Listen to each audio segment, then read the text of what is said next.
5 August সেই গণ অভ্যুত্থান যেটাকে বলা হয়, যেটাকে আমি বলি জঙ্গি অভ্যুত্থান, অর্থাৎ জঙ্গিবাদের উত্থান হয়েছে সেই অভ্যুত্থানের মধ্য দিয়ে। সেই অভ্যুত্থান পরবর্তী সময়ে বাংলাদেশে বিভিন্ন বিষয় ঘটে গেছে, আপনারা সবাই অবগত। এর মধ্যে সব থেকে জনপ্রিয় যে দুইটা স্লোগান ছিল, এর মধ্যে একটা হচ্ছে এই দিল্লি না ঢাকা, ঢাকা ঢাকা, দালালি না রাজপথ, রাজপথ রাজপথ, গোলামি না আজাদি, আজাদি আজাদি। এই তিনটা স্লোগান অনেকটা ভাইরাল হয়ে গিয়েছিল এবং এনসিপির তথাকথিত সেই টুকাইদের মুখে আমরা সেই স্লোগান বারবার শুনেছি।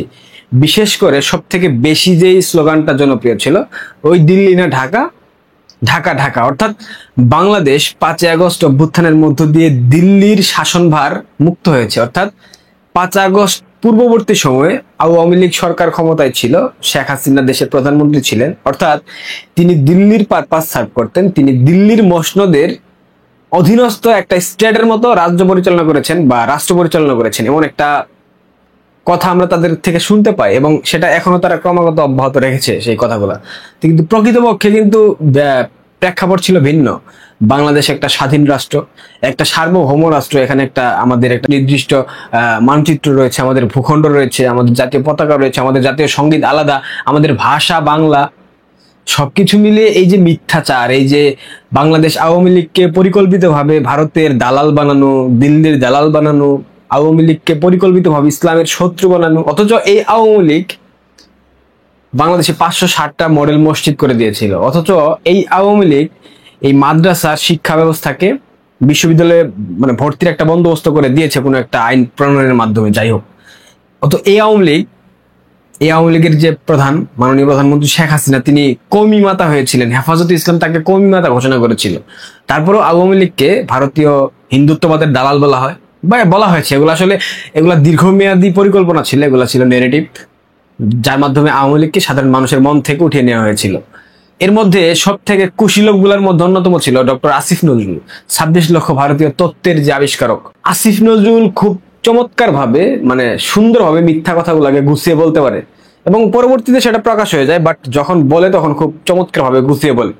ইলিশ রপ্তানি নিয়ে আসিফ নজরুলের একটা পুরানি স্ট্যাটাস আমার চোখে পড়ছে। 500 মেট্রিক টন ইলিশ, সেপ্টেম্বর 26, 2019 সাল। বিপুল পরিমাণ ইলিশ ভারতে রপ্তানি করে তাদের কেন খুশি করা হচ্ছে?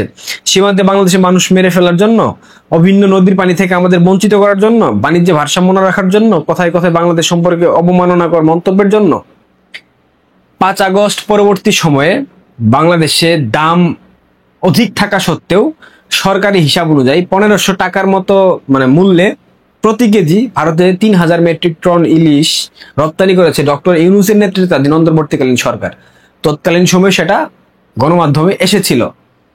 শেখ হাসিনা সরকার যদি দুর্গাপূজা উপলক্ষে প্রতিবেশী বন্ধুরাষ্ট্রকে 500 মেট্রিক টন ইলিশ উপহার দেয় এবং সেটা অর্থের বিনিময়ে, সম্পূর্ণ ফ্রি কিন্তু দেয় নাই, সেটা যদি অন্যায় হয়, সেটা দেওয়ার কারণে যদি বলা হয় সীমান্তে অতিরিক্ত হত্যার কারণে, বাণিজ্য চুক্তিতে ভারসাম্য না থাকার কারণে, অভিন্ন নদীর পানি বন্টন চুক্তি না করার কারণে, এই যে বিভিন্ন ধরনের অভিযোগ দেওয়া হতো, ইউনূস আজ প্রায় 14-15 মাস ক্ষমতায়, একটা তিস্তা পানি বন্টন চুক্তি হয়েছে? হয় নাই। কি হয়েছে? কোনো বাণিজ্য চুক্তি হয়েছে? হয় নাই। কোনো বাণিজ্য চুক্তি বাতিল হয়েছে? হয় নাই। কোনো সীমান্তে হত্যাকাণ্ড বন্ধ হয়েছে? হয় নাই। কিছুই হয় নাই, কারণ বাংলাদেশের মানুষ অসভ্য। যখন সীমান্তবর্তী অঞ্চলে গিয়ে সীমান্তে গিয়ে স্মাগলিং করার চেষ্টা করবে, ভারত থেকে গরুর পাচার করবে, তখন তো ভাই ভারতের বিএসএফ চেয়ে দেখবে না, চুমু দেবে না।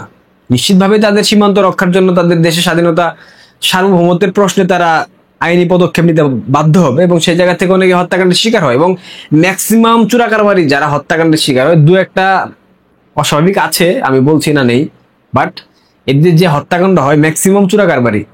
এই যে মিথ্যাচারগুলা, এই যে 500 মেট্রিক টন ইলিশ দেওয়ার অপরাধে শেখ হাসিনা সরকারকে শুলে চড়ানো হয়েছিল, তাহলে আসিফ নজরুল যেই উপদেষ্টা পরিষদের আইন উপদেষ্টা, সেই উপদেষ্টা পরিষদের প্রধান উপদেষ্টা ডক্টর ইউনূস ভারতের নরেন্দ্র মোদীজির পা চাটার জন্য কিংবা ভারতের দালালি দাসত্ব করার জন্য 3000 মেট্রিক টন ইলিশ পাঠালো। আবার গতকাল নতুন করে বাণিজ্য মন্ত্রণালয় এক বিবৃতিতে বলেছে দুর্গাপূজা উপলক্ষে 1200 টন ইলিশ ভারতকে দেওয়া হচ্ছে, রপ্তানি করা হচ্ছে এবং বাংলাদেশে এই মুহূর্তে 1 কেজি ওজনের একটা ইলিশ মাছের দাম 2600 থেকে 2700 টাকা, এবং সেই ইলিশ ভারতে রপ্তানি করা হবে 1555 টাকা, এরকম একটা, অর্থাৎ 1500 টাকা, 12.65 বা 5-6 ডলারের মতো, যেটার আন্তর্জাতিক বাজার মূল্য।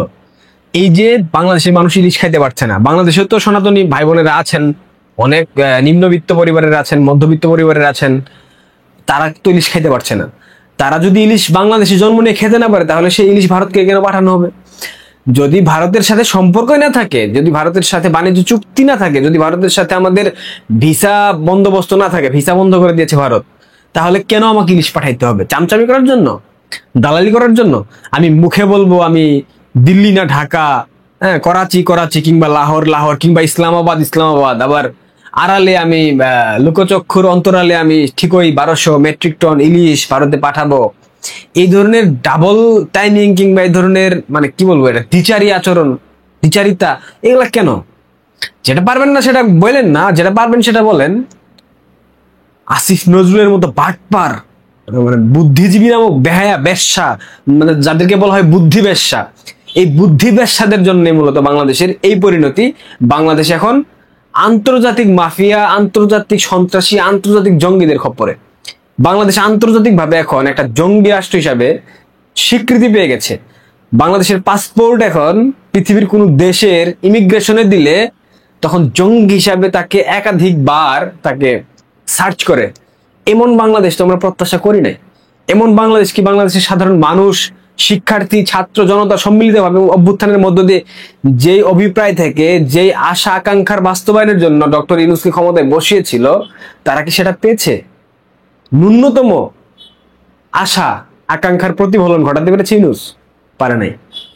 এই বাটপারি, এই চিটারি, এই ভণ্ডামি, এই নাখরামু, সবকিছুর অবসান কিন্তু হবে, সবকিছুর অবসান হবে, আজ বা কাল হবেই।